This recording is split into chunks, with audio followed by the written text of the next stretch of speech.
আমি সৌরভপ্রিয় দত্ত একদম অনেকক্ষণ ধরে চুপ করে বসে আছেন। আমি সৌরভপ্রিয় দত্তের কাছে যাচ্ছি। সৌরভপ্রিয় দত্ত বুঝে উঠতে পারছেন না যে উনি বামপন্থীদের দিকে যাবেন না বিজেপির দিকে যাবেন। সৌরভপ্রিয় দত্ত সবুজ জামা পরে চুপচাপ বসে আছে, দাঁড়িয়ে আছেন, ভালো করেছেন। এবার সৌরভপ্রিয় দা বলুন তো, কেসটা কি হচ্ছে? তৃণমূল কংগ্রেসের একটা ভাগ চলে যাচ্ছে হিন্দুদের দিকে, তারা হিন্দু হিসাবে এবার ভোটটা দেবে। তারা মমতা বন্দ্যোপাধ্যায়ের প্রতি খুশি যে জগন্নাথ ধাম মমতা বন্দ্যোপাধ্যায় তৈরি করছেন দীঘাতে। আরেকটা ভাগ, যে ভাগটার ওপর আপনারা আসলে গোটা ভোট মেশিনারিটাকে জিয়ে রেখেছেন, তারা খুশি না অখুশি? মানে একটু ইনসাইড ইনফো, যে গসিপ বলে না, একটু গসিপ দিন 3 মিনিটের। আজকে আপনার সময় শুরু। আজকে আমার বক্তব্য তো রুদ্রনীলবাবু বলেই দিয়েছেন যে আমি কি বলবো, রুদ্রনীলবাবু তার আগেই বলবেন। যে সৌরভবাবু কি বলবেন আমি জানি, আমি রুদ্রনীলবাবুকে ভালো অভিনেতা জানতাম, কিন্তু উনি ভালো জ্যোতিষ চর্চা করে, এটাও ভালো লাগলো। কবিতা তো অবশ্যই ভালো লাগে, আমি দেখি। না বলছি মমতা বন্দ্যোপাধ্যায় দাঁড়িয়ে বলি, আপনার পার্টির যা লাইন আপ রয়েছে, 1 মিনিট দাঁড়ান, ঘাটার চেষ্টা করবেন। না বলতেই দিলেন, আবার বলেছি দাদা আমি ছোট করি, বুঝিয়ে ফেলছি আপনি অ্যারিস্টটল না নিউটন। না আমি জানতে পারি না, বললেন না যে সৌরভ কি বলবে আমি জানি, তাই আপনাকে বললাম যে আপনি ভালো করবেন। আমার একটা কবিতা মনে পড়ছে, বা মানে অল্প স্বল্প ওনার থেকে অনুপ্রেরণা নিয়ে লিখেছি। রুদ্রনীলবাবুর অনুপ্রেরণায় আমার কবিতা, যে ধর্ম নিয়ে প্লিজ প্লিজ প্লিজ সবার মধ্যে ধর্ম নিয়ে লাড্ডু খাবি, ধর্ম নিয়ে লাড্ডু খাবি, লুঙ্গি দেখে ধর্ম, ধুতি পরে শ্রীরাম শ্রীরাম, হাতে তুললি অস্ত্র। ওই একটু আগে উনি বললেন অস্ত্র ধরতে হবে। সবাই তোরা হিন্দু হলি না রে মানুষ, তোদের বুলিতে ক্ষীরের জন্ম, মানুষের স্বপ্নকে করলি তোরা ফানুস। বাহ, ঠিক আছে। তো আমি রুদ্রনীলদার অনুপ্রেরণায় কবিতাটা বললাম। 1 2 নম্বর কথা হচ্ছে, এই সেকুলার নিয়ে রুদ্রনীলবাবু কথার উত্তর দিল না, উনি সেলিমবাবুকে নিয়েই পড়ে থাকলো। এই সেকুলার কথাটার উপর রুদ্রনীলবাবুর আপত্তি আছে। এরপর হয়তো জয় হিন্দ কথাটার উপর আপত্তি থাকবে, উনি জয় হিন্দ কথাটা জোরে বলতে পারবেন না। পারবেন না, আপনার জয় হিন্দ কথা বলছে, পরে পরে আমার তো সময় বলতে ভয়ঙ্কর কথা আপনি বলছেন, সেকুলার আপত্তি আছে না? নেই তো, নেই তো, আপত্তি নেই তো। ভেরি গুড ভেরি গুড, এইটাই থ্যাংক ইউ। আপনার নেতা, আপনার নেতারা সেকুলারে আপত্তি আছে, আপনার নেতাদের সেকুলারে আপত্তি আছে। বাংলা কথা বলছেন, শুভেন্দু অধিকারীদের সেকুলারে আপত্তি আছে। এই বাংলার নেতা বিরোধী দলনেতা শুভেন্দু অধিকারীর আপত্তি আছে সেকুলার কথায়। আপত্তি দাঁড়ান দাঁড়ান দাঁড়ান, হ্যাঁ আপত্তি আছে। আচ্ছা জয় হিন্দ আপত্তি নেই তো? জয় হিন্দ আপত্তি নেই তো? জয় হিন্দ আপত্তি নেই তো? জয় হিন্দ। 1 মিনিট, আরে নরেন্দ্র মোদি তো বলতেন, আপনার প্রবলেমটা কি? আপনি আপনার পরে বলুন না, আমার পরে বলুন। আমি তো আপনার সময় বলিনি হিন্দু মরুক, এটাই চান তো? তাহলে মুর্শিদাবাদে মরুক হিন্দু, সেকুলারে যদি আপত্তি না থাকে, হ্যাঁ সেকুলারে যদি আপত্তি না থাকে, তাহলে যারা এই লস্করি তৈবা যারা সংগঠন, তারা হচ্ছে জঙ্গি। তাদের কোনো ধর্ম নেই, তাদের কোনো জাত নেই। কেন নেই? আপনারা ভারতীয় মুসলমানদের, আমি আপনার সঙ্গে আজকে এই ফার্স্ট পার্টটা কিন্তু তর্কের পার্ট না, ফার্স্ট পার্টটা আমার বলার পার্ট। আমি আগে বলেন, আমার কাছে কথা হচ্ছে, সৈকত বললো ওইটার উত্তর দেবেন, যে যেখানে সেকুলার যে বিজেপির আপত্তি, আমি জানি না তারা কোন দেশে জন্মগ্রহণ করেছে। We are secular not because the word was the added in our constitution. Secularism is in our blood. We believe in Sarva Pantha Sambhava, বলেছে নরেন্দ্র মোদী।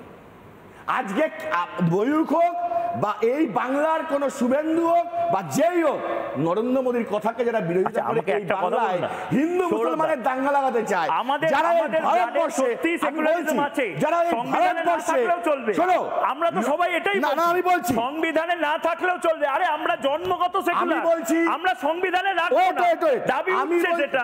আমি বলছি আরে আমরা সংবিধানে রাখবো না, আমরা সংবিধানে রাখবো না, আমাদের রক্তে রক্তে আমাদের রেড ব্লাড প্রসেসের মধ্যে সংবিধানের মতন সেকুলারিজম আছে। আরে ছেড়ে দিন না, কি একটা কাগজের মধ্যে আপনারা ভাবছেন সেকুলারিজম ওয়ার্ডটা খেচখেচ করে কেটে দিন। লস্কর তৈবা যেটা চেয়েছিল আমরা এখানে সেটাই করছি, তাই মানে এটাই লস্কর তৈবা তারা তৃণমূল চেক করছে না, লস্কর তৈবা এটাই চায় যে ভারতের যে ইউনিটি ইন ডাইভার্সিটি, এই বিষয়টা খান খান হয়ে যাক। শুধু হিন্দু ঐক্য না, হিন্দু মুসলিম ঐক্য দরকার। এই যে আমরা গর্ব করে গাজওয়াতুল হিন্দ, ময়ূক আমি বলছি গাজওয়াতুল হিন্দ, লস্করে তৈবা বলছি, হরি বল, আমরা যে আজকে জয় হিন্দ বলি, লস্করে তৈবা বলে না।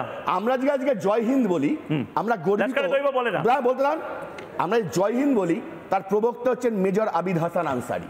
আমরা গর্বিত হই তার জন্য। এই বাংলা গর্বিত হয় আবুল কালাম আজাদের জন্য, এই বাংলা গর্বিত হয় এপিজে আব্দুল কালামের জন্য। আমরা যদি এখন বলি যে টোটাল মুসলিমকে আমরা এখান থেকে বিতাড়িত করে দেবো, কে বলেছে এটা? এই ধরনের না, কে বলেছে এটা? প্রপাগান্ডা। কে বলেছে? কে বলেছে? শুভেন্দু আপনি অধিকারী বলছেন। বলেছে, মুসলিম দেখলে ছুঁড়ে ফেলে দেবো, কে বলেছে? মুসলিম দেখলে কে বলেছে? ফেলে দেবো। কে বলেছে? আপনার নেতা, কে বলেছে? আপনার নেতা, বহিরাগত যে কোনো রকমের লোক তাদের শুভেন্দু অধিকারী বলেছে একদম যে আমি মিথ্যে কথা বলবেন হিন্দুদের না। বিধায়ক, একদম না। আমি মুসলিমদের বিধায়ক নই। তালাবার কথা বলেনি এই কথা। এই দেশে কেউ বলেনি। বলেনি।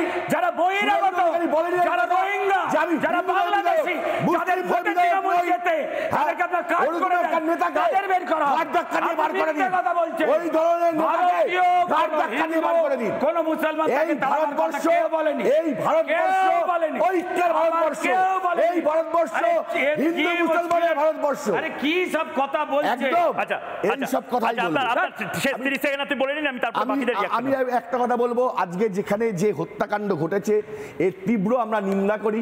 আমরা প্রধানমন্ত্রীর পাশে আছি। হিন্দু হত্যাকাণ্ড, হত্যাকাণ্ড শুধু হয়নি। মানুষের হত্যাকাণ্ড, হিন্দু মুসলিম- হত্যাকাণ্ড, আরে মানুষের মুসলিমও মারা গেছে, প্যান্ট খুলে দেখতে গেছে, মুসলিমও মারা গেছে। প্যান্ট খুলে মানুষ এই, না না এই, এই প্যান্ট খোলা, প্যান্ট খোলা দৃশ্য।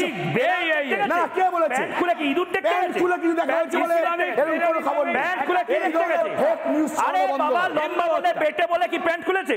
আমার কাছে কালমা পড়তে কিসের জন্য বলেছে? ভাই, আপনি বলুন তোমাদের না, এটা- আমি দরকার হলে পিছিয়ে তোমাদের বলছি, এটা আবার মানতে বলুন। কষ্ট হচ্ছে। হিন্দু 2000 হত্যাকাণ্ড, এক মিনিট, হিন্দু 2014 সাল থেকে হিন্দু, আরে হিন্দু হত্যাকাণ্ডটা 2014 সাল বলুন না। থেকে দেখুন, আপনি বলতে পারছেন 2025 না। সাল পর্যন্ত এরা বলতেই পারে। আরে না না না, আচ্ছা। আপনারাই বলতে পারেন, আচ্ছা। আপনি তো মূর্খ। আরে এত মিথ্যে কথা বললে মূর্খই লাগবে ভাই। এত আচ্ছা, মিথ্যে আপনি কথা বললে তো বলে মূর্খই দিচ্ছেন। লাগবে। ছোট করে এবার আমি বাকিদের বলেন, বলেনি ছোট করে হয়ে গেছে তো। 2014 সাল থেকে 2025 সাল পর্যন্ত 30টা আক্রমণ হয়েছে আমাদের ভারতবর্ষের বুকে, কাশ্মীর সহ নানা প্রান্তে। আমরা পুলওয়ামা থেকে শিক্ষা নেব না, আমরা উড়ি থেকে শিক্ষা নেব না, কিন্তু আমরা কোনো ঘটনা যখন এরকম ঘটবে দেখলেঙ্গে ছোড়েঙ্গে নেই, তারপরে আমরা বিহারে গিয়ে একটা প্রচার করে দেবো যে ছাড়বো না। আমি এটা বলছি না যে ভোট প্রচারের জন্য এই ধরনের কোনো কাজ হয়েছে, কিন্তু আমি বলতে চাই যে 2 সপ্তাহ আগে যেখানে পাকিস্তানের সেনাপ্রধান এবং ওখানকার যারা জঙ্গি সংগঠন তারা কিন্তু পরিষ্কার করে দিয়েছিল এরকম একটা ঘটনা ঘটতে যাচ্ছে, কিন্তু আমরা দেখতে পেয়েছি তারপরে ইন্টেলিজেন্স ফেলিওর। তাহলে বারবার ইন্টেলিজেন্স ফেলিওর হবে, বারবার আমাদের সেনা মরবে, আমাদের ভারতের মানুষ মরবে, আর নরেন্দ্র মোদী শুধু ডায়লগ দিয়ে যাবে। নানা ধরনের কন্টেন্ট দেখার জন্য লাইক করুন, শেয়ার করুন আমাদের ফেসবুক পেজ, সাবস্ক্রাইব করুন আমাদের ইউটিউব চ্যানেল। পাশাপাশি অন্যান্য ব্রেকিং নিউজের জন্য অবশ্যই চোখ রাখুন রিপাবলিক বাংলায়।